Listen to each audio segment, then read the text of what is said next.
안녕하세요. 지메입니다.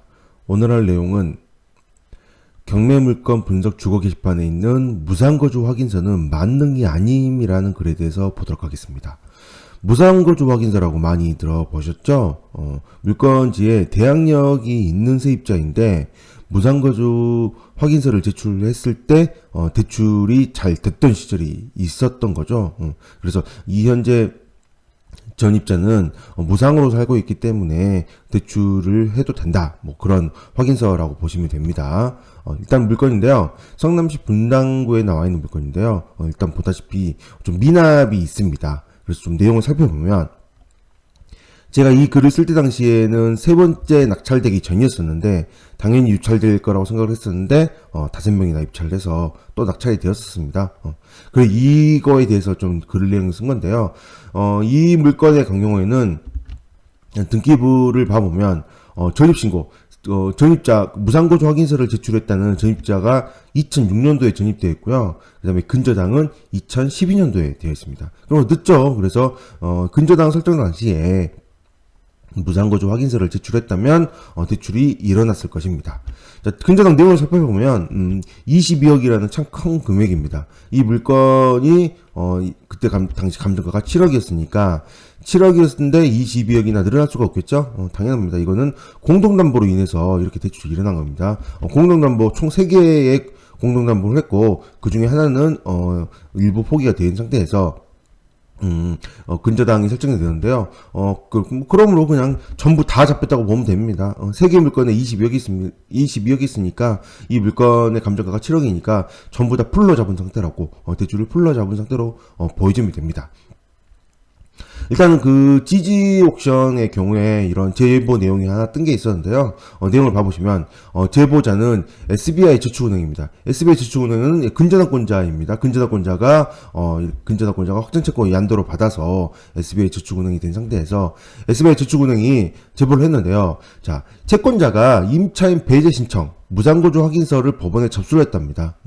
그래서 내용을 자세히 봐보시면 임대차 사실 확인각서로 인해서 여기 보시면 채무자의 처로부터 임대차 확인각서 임대차 사실이 없다라는 이걸 제출했고요. 그 다음에 대출 시 무상거주 확인서 징구, 그 다음에 은행의 담보대출 심사 시에 임대차 없는 것으로 취급한 자료로 무상거주 확인서로 인해서 대출을 일으켰다라는 그런 SBI 저축은행의 내용입니다.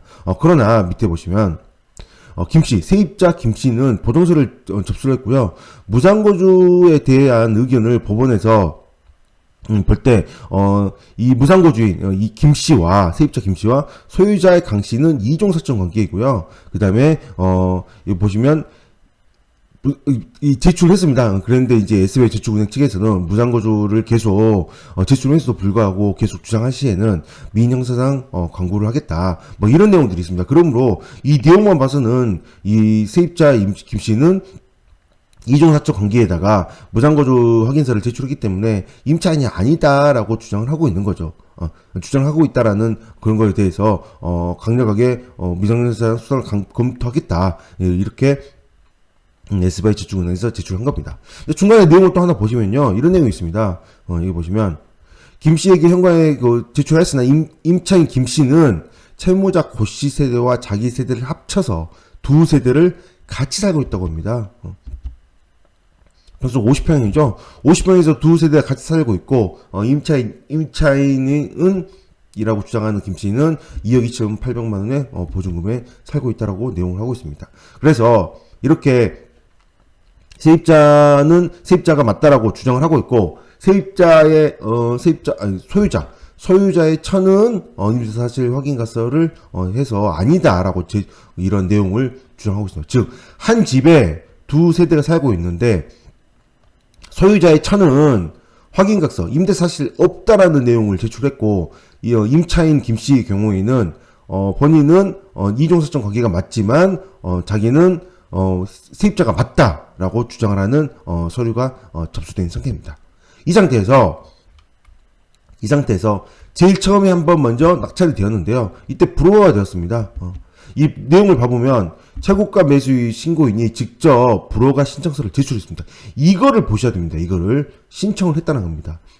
법원에서 불허가를 내준 게 아니라 신청을 했다는 겁니다. 불허가 신청서를. 왜 불허가 신청서를 했을까요?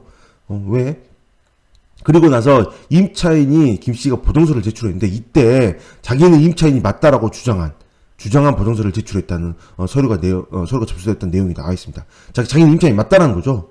그리고 나서 다시 또 경매 낙찰이 되었는데 또다시 두 번째는요. 뭐 했나요? 똑같이 자기는 임차인이 맞다라고 주장한 임차인의 보증서가 제출되었음에도 불구하고 그 다음 입찰 이때 전시가 낙찰을 받았는데 이때 뭘 했죠? 다시 또 본인이 낙찰자가 매각 불허가 신청서를 제출했습니다. 2015년 4월 20일이죠. 4월 20일이니까 허가 날짜가 4월 20일인데 4월 20일 날 불허가 신청서를 제출했죠. 어떻게 됐나요? 매각 허가 결정이 되었습니다. 허가 결정이 되었죠. 보다시피 허가 결정이 되어서 그 다음에 어쩔 수 없이 대금 미납을 하게 됐습니다. 자, 잘 생각을 해보셔야 됩니다. 자, 여기에 이 전 씨가 입찰을 했을 때 당시에는 이 앞에서 불허가 신청이 되었었지만 이때 입찰할 때 입찰 보증금이 얼마였나요? 4,900만 원입니다. 4,900만 원이라는 큰 보증금을 날렸습니다. 미납으로 인해서. 불허가 신청서까지 제출했지만 불허가 되지 않았고 날렸죠. 그때는 뭐나요? 여기서 본다면 확률은 굉장히 임차인이 가장임차인이 아니라는 걸로 진성임차인으로 볼 확률이 높아진다는 거 봐야 됩니다. 전 금액이 아니죠. 4,900만 원 거의 5천만 원 되는 돈이 전 금액이 아닙니다. 그 상태에서 또 입찰자가 이렇게 또 5명이나 또 들어온 상태죠. 이건 미나갈 수밖에 없습니다. 진성임차인이라면 문제가 심각해질 테니까요. 그래서 저는 이 내용을 좀 써놓긴 했는데, 무상거주 확인서는 소유자와 대출자의 관계일 뿐이고요.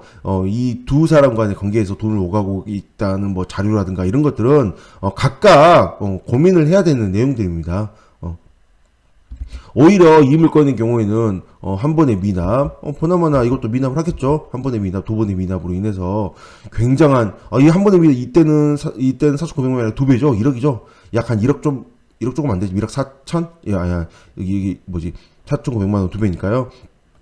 1억 가까운 돈에다가 여기에 4,900만 원 더하면 거의 한 1.5억이나 되는 굉장한 미납금이 합쳐지는 거죠. 이것만 배당에 포함이 돼도 이게 좀 배당이 다 되지 않을까. 이 SBH저축은행에서는요, 그렇게 내용을 보여줍니다. 그래서, 무상거주 확인서라고 이렇게 주장하는 경우가 있지만, 실제, 이게 누가 봐도 사실 좀 문제가 있어 보입니다. 하나의 집에 이종사촌 관계에 두 가족이 살고 있고, 한쪽에서는 임대사실이 없다라고 하고, 한쪽에는 임대사실이 있다라고 하고, 그리고 무상거주 확인서까지 제출이 됐는데도 불구하고, 이렇게 트러블이 나고 있는 거죠.